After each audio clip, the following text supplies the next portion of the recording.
এখানে যে প্রশ্নটি নিয়েছি প্রশ্নটিতে বলেছে sine theta by 1 plus cos theta equals to x হলে 1 minus cos theta by sine theta এর মান কত হবে।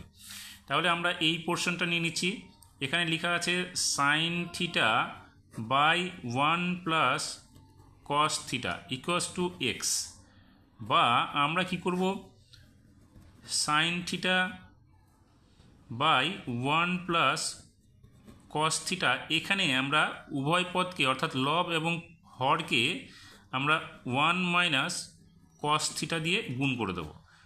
1 মাইনাস কস থিটা, দেখো 1 minus cos theta 1 minus cos theta কেটে গেলে আমাদের কিন্তু মূল সংখ্যাটাই থেকে যাচ্ছে sine theta by 1 plus cos theta. তাহলে এখানে কী হলো, এক্স হলো।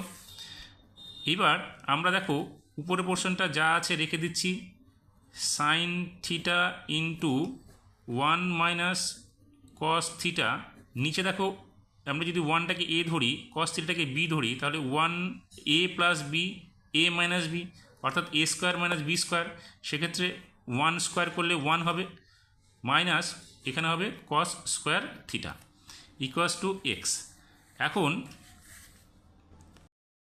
এখন আমরা কি করব, এখানে দেখো 1 মাইনাস কস স্কোয়ার থিটা মানে কি, আমরা কি জানি sine square theta plus cos square theta equals to 1, তাহলে sine square theta plus cos square theta equals to কী হয় 1 হয়, সেক্ষেত্রে কি sine square theta equals to কী হবে 1 মাইনাস কস স্কোয়ার থিটা।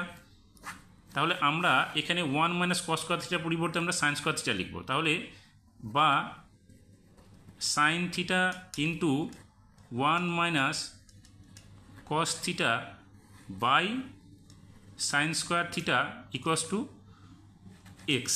এবার দেখো সাইন থিটা এখান থেকে আমরা একটা কাটতে পারবো, তাহলে উপরে কি থাকবে 1 minus cos theta by sine theta equals to কী হলো এক্স, যেটা আমাদের প্রশ্নে চেয়েছিল যে sine theta by 1 plus cos theta equals to x হলে 1 minus cos theta by sine থিটার মান কত। তাহলে আমরা এখানে কি পেলাম, 1 minus cos theta by sine থিটার মান হচ্ছে এক্স।